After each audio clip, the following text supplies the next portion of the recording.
we're still in the process of settlement discussions with our school district, right?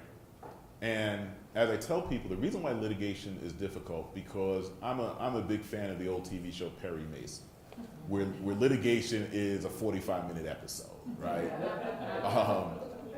That's not reality, right? Litigation is like a long, drawn-out, ugly fight, right? But it's necessary. And so it is paradigm shifting. You know, on my Facebook page, my personal Facebook page, I changed a photo this week. It's my daughter meeting Ruby Bridges. And we know who Ruby Bridges is, right? So Ruby Bridges came to our community 2 years ago and gave a talk. And my daughter had the opportunity to meet her. And for me, that's the paradigm shift. Ruby Bridges walked into that school by herself, right?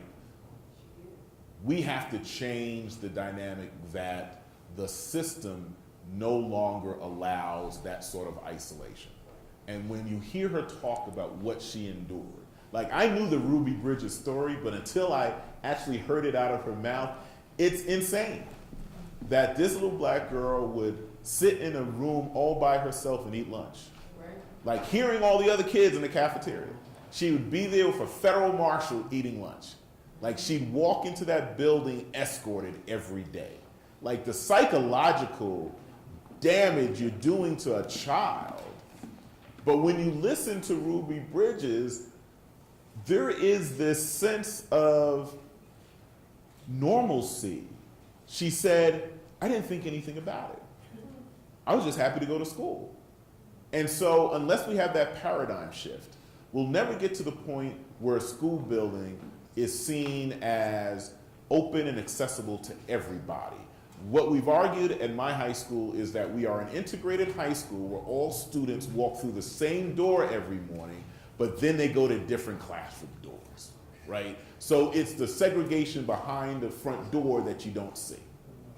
And unless you challenge the system, and I mean challenge it because I think public education is ripe for a real challenge. We've been trying to teach children the same way for over 100 years, right?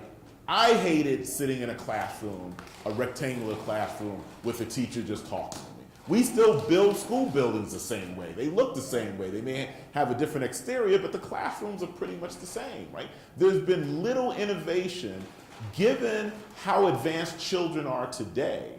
When I looked at my daughter as a 4-year-old and I thought about me being a 4-year-old, I really said I was stupid. Like my daughter was like so bright at 4.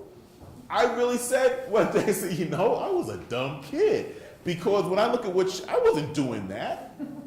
Like, no, we didn't have cell phones, but at 4, my daughter could text on a cell phone.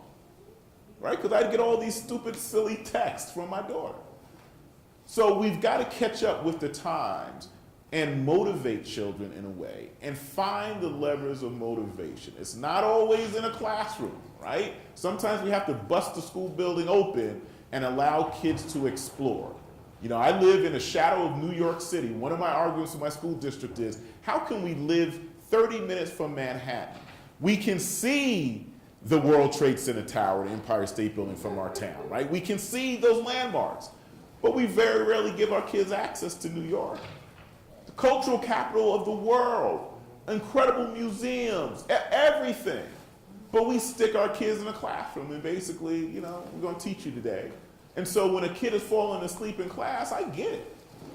You know, because I was that kid. You know, at a certain point, you check out. And honestly, by the time I was a junior in high school, I had checked out. I was like, you know something? You're not really giving me much here. Like, challenge these children, and you will be surprised and amazed. And encourage them to be teachers. You know, part of what I'm trying to tell our school district is, because we have a shortage of black and brown teachers, we don't have a shortage of black and brown kids. Encourage those kids, even if it means setting up a scholarship program for kids who say, I want to be a school teacher. Well, this school district is going to support their education going forward. That's the way you paradigm shift. You can't always be involved in hand wringing. and throwing your hands up and saying, oh, it's awful, what are we going to do? Well, you can do something if you really want to. And so I always come down to, you know something, if you want to change it, you can. And if you refuse, then you have to be forced to, but it's got to change. That's it. Well, thank you for your time. Appreciate it.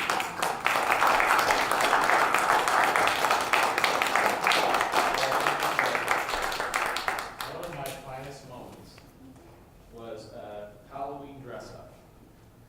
And Look those at that. 3 boys dressed up like me as a principal. See that? Isn't that amazing? And it just brings home that moment of we need kids, we need teachers, we need adults, we need professionals that can be in these communities. That's right. And be like them. And the principal shouldn't be a scary person, right? I never. Well, sometimes. Sometimes. There are those moments. But every day, I can really tell you that I looked at my high school principal and my middle school principal, who was just a godsend for me. Those people were incredible because when I saw them, there was no fear or trepidation. If anything, I wanted to prove something to them. They Right? had a relationship with you, they had expectations for you. Absolutely. The same for everybody. Absolutely. And the best thing that could happen to a child, and I know because today there are all these issues, but I'm telling you, a hug from a principal means a difference in the world. It really does, because it means that that person sees me for who I am. So that's a great picture.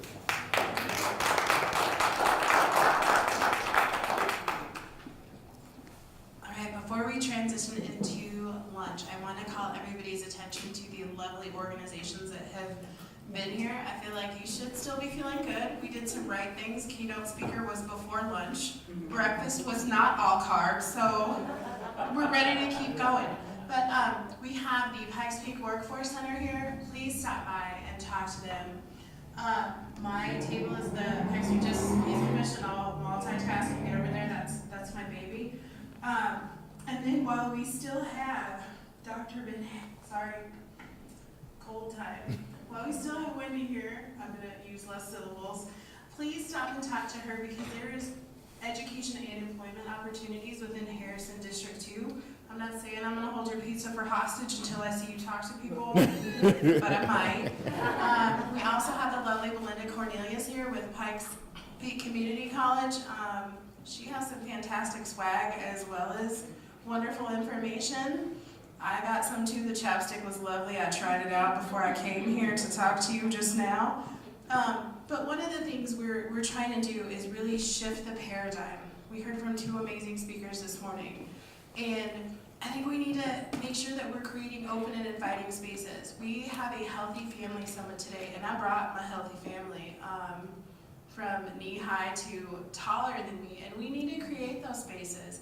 I don't think sometimes that it resonates with parents that you can come as a whole family, you can bring your babies. I have to believe that when the civil rights movement started, which was systemically and purposefully taken down, there was people sitting in rooms with their babies on their knees and nursing and all the way stepping down like the little ducklings running behind them.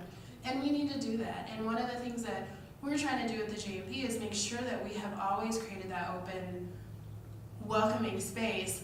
And because we're activating our activism and modeling, I just bring my kids wherever I go, and I feel entitled to do it. But one of the reasons I feel entitled to do it is I get this cool badge that says I'm executive director, and I also have awesome business cards to hand out. But when Walter and I first met and talked, I was explaining to him how my role as a parent versus my role as an executive director, or again, the person that comes to the meeting with a business card, is totally different. We're working on a Cradle to Prison Pipeline project right now that I'm really passionate about because I used to work in the juvenile justice system as a family advocate. And when I rolled in there as a family advocate, you couldn't touch me.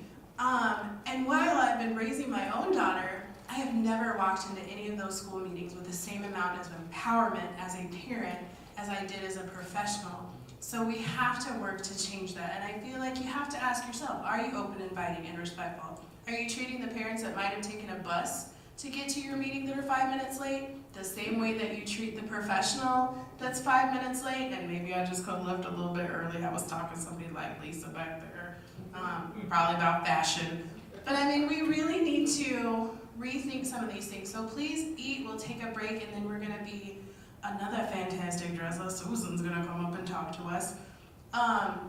But meet these people, talk to them, get the resources that they have, eat, drink, be merry, pick Walter's brain. He came from far and away, and I don't know if he told his whole crazy story about not getting to sleep till 2:30 because he got in about midnight, drove down here, there was an alarm at his hotel, so they kicked him out.